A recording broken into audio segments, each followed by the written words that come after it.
Good morning girls, welcome to class. देखिए girls, हम लोग चर्चा कर रहे थे मौर्य कला।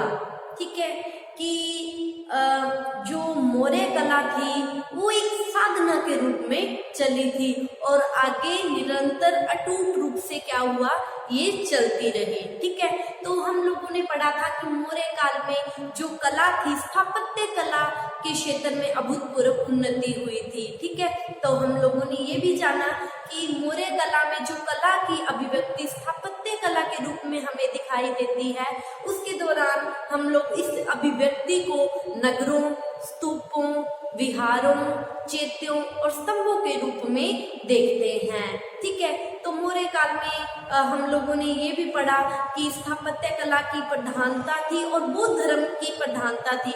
अतः जो बौद्ध धर्म के प्रति जो लोगों की आराधना थी या जो भक्ति थी, उसको व्यक्त जो किया गया, कला के माध्यम से उसको व्यक्त किया गया। ठीक है, तो इसी दौरान हम लोगों ने जो मौर्य काल में नगर बने, स्तूप बने, चैत्य विहार जो बने, उसको हम लोग पढ़ रहे थे। तो इस दौरान हम लोगों ने मौर्यों की नगर नियोजन योजना में पाटलिपुत्र की नगर योजना को पढ़ा कि किस तरह इनके जो नगर थे वो इनकी कला को अभिव्यक्त करते थे। फिर हम लोगों ने बौद्ध धर्म की प्रधानता होने के कारण जो महात्मा बुद्ध और उनके जो आहत थे, बुद्ध धर्म के जो आहत थे, उनके दाह संस्कार के बाद उनके जो अस्थियां होती थी उसको किस तरह संचित, एक जगह संचित करके उसके ऊपर जो स्मारक बनाया जाता था जिसको स्तूप कहा गया था, हम लोगों ने स्तूपों के बारे में पढ़ा। आज हम लोग चैत्यों के बारे में पढ़ेंगे। ठीक है, मौर्य कला की कलात्मक अभिव्यक्ति हमें चैत्य के रूप में भी दिखाई देती है। देखिए, स्तूपों और चैत्यों दोनों का क्या रहा है, घनिष्ठ संबंध रहा है। ठीक है, और कई बार तो चैत्य का प्रयोग वहां भी किया गया है जहां स्तूप का प्रयोग करना चाहिए था। ठीक है, मतलब दोनों में क्या है, घनिष्ठ संबंध है। ठीक है, देखिए पहले तो क्या होता था, जो चैत्य होते थे, है ना, यहाँ भी क्या किया जाता था, जो बौद्ध धर्म से संबंधित आहत होते थे, है ना, उनकी जो अस्थियां होती थी, उनकी अस्थियां संचित करके, संचय करके समाधि बनाई जाती थी। ठीक है, पहले उन्हें मतलब चैत्य भी कहा जाता था। ठीक है, तो जहाँ अब क्या होने लग गया, पहले तो चैत्य और स्तूप एक ही बात थी। क्यों, यहाँ चैत्य में भी वही काम होता था जो स्तूपों में होता था, अस्थियों को संचित किया जाता था। ठीक है, इकट्ठा किया जाता था और समाधि को व्यक्त करता था। ठीक है, लेकिन बाद में ये जो चैत्य थे, इनका जो प्रयोग है आगे चलकर बौद्ध संघ के पूजा ग्रह के रूप में होने लग गया। मतलब ये पूजा के लिए घर है, कक्ष है। ठीक है, यहाँ पर प्रतीक के रूप में, जैसे हम लोग मंदिर में जाते हैं, ठीक है, इस तरह बुद्ध के मंदिरों को कह सकते हैं हम, चैत्य कहा जाता था। जैसे हम मंदिर जाते हैं तो मंदिर में प्रतीक के रूप में या तो भगवान की मूर्ति या ऐसा कुछ होता है ना, जैसे हम शिव जी के मंदिर में जाते हैं तो प्रतीक के रूप में या तो शिवलिंग होता है या शिव पार्वती की फोटो होती है, पर मूर्ति होती है। ठीक है, इस तरह जैसे हम मंदिर कहते हैं, इस तरह बौद्धों के मंदिरों को चैत्य कहा जाता है और प्रतीक के रूप में वहां स्तूप या फिर महात्मा बुद्ध की प्रतिमा वहां होती है। ठीक है, कक्ष में जो चैत्य का जो कक्ष होता है, ये चैत्य जो होता है, इसे बौद्ध संघ का पूजा गृह कहा गया। और यहाँ पर प्रतीक के रूप में या तो स्तूप या फिर महात्मा बुद्ध की प्रतिमा रहती है और यहाँ पर क्या होती है, पूजा आराधना होती है। ठीक है, तो हम कह सकते हैं कि जहाँ पर बौद्ध संघ का पूजा गृह भी इसको कह सकते हैं, या फिर हम ये कह सकते हैं कि जहाँ पर प्रतीक के रूप में स्तूप या महात्मा बुद्ध की मूर्ति होती है, अर्थात ये भी कह सकते हैं जिस कक्ष में पूजा या आराधना होती है उसे क्या कहा जाता है, चैत्य कहा जाता है। ठीक है, उसे चैत्य कहते थे। ठीक है, और ये देखिए जो कक्ष होता है जिसमें ये प्रतिमा रहती है, ये जो कक्ष होता है, ये कक्ष पर्वतों की चट्टानों को काटकर बनाया जाता है। ठीक है, पर्वतों की चट्टानों को काटकर बनाए जाते हैं स्तूप। ठीक है, तो देखिए अगर हम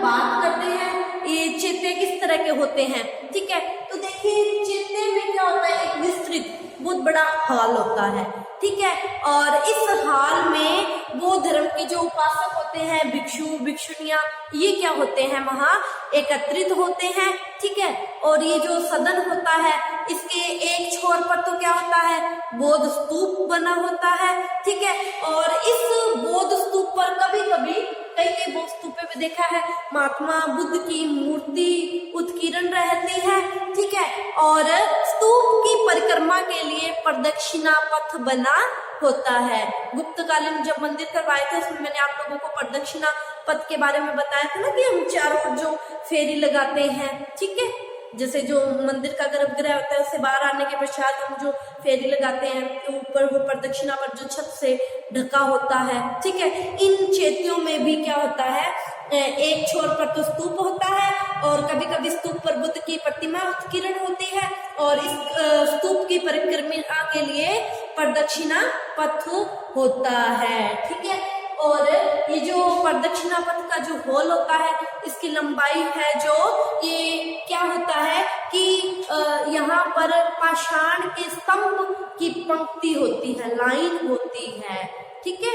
और ये चैत्य बहुत ही ज्यादा अलंकृत मतलब सजे हुए होते थे, ठीक है।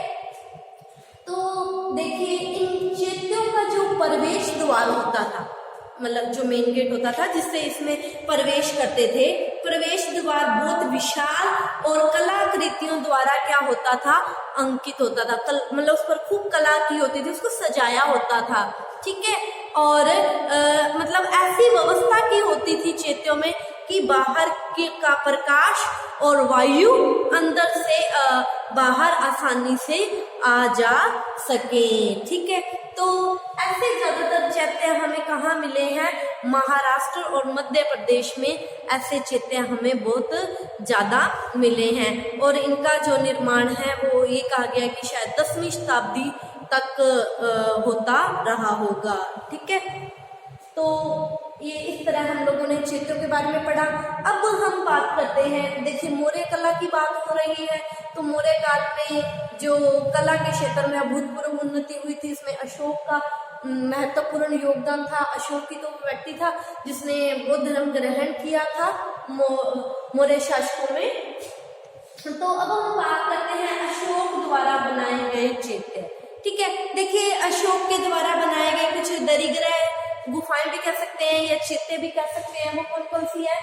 एक तो बराबर की पहाड़ियों में लोमश ऋषि, सुदामा आदि कुछ चैत्य विख्यात हैं जो अशोक के द्वारा बनाए गए थे, और इनकी जो दीवारें हैं उन पर मौर्यकालीन पालिश चढ़ी हुई है, ठीक है।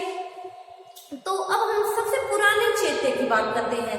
सबसे पुराना जो चैत्य मिला है, देखो कहाँ मिला है, पूना के पास है। पूना के समीप भाजा की गुफा, और जो चैत्य है वो सर्वाधिक प्राचीन चैत्य माना गया है, और इसका निर्माण लगभग 200 ईसा पूर्व में हुआ था, ठीक है।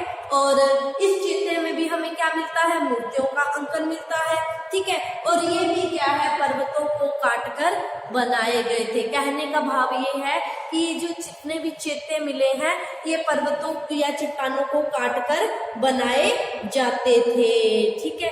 और ये क्या होते थे, खूब अलंकृत होते थे, ठीक है। और जैसे हम बात करें अजंता के निकट अलोरा में भी बौद्ध गुफाओं, चैत्यों व आवास गृह का निर्माण हुआ, ठीक है। तो यहाँ की जो चैत्य थे ये बहुत सजे हुए होते थे, और इनकी जो दीवारें होती थी उस पर बौद्ध धर्म से या महात्मा बुद्ध से संबंधित गाथाएं लिखी होती थी, ठीक है। तो ये हम लोगों ने आज की क्लास में चैत्यों के बारे में जाना, ठीक है। तो आज की क्लास के लिए इतना ही। बाकी आगे इस टॉपिक को हम कल की क्लास में कंटिन्यू करेंगे, और आप इसका एक बार स्क्रीनशॉट ले लीजिए। Thank you all of you, कल मिलते हैं।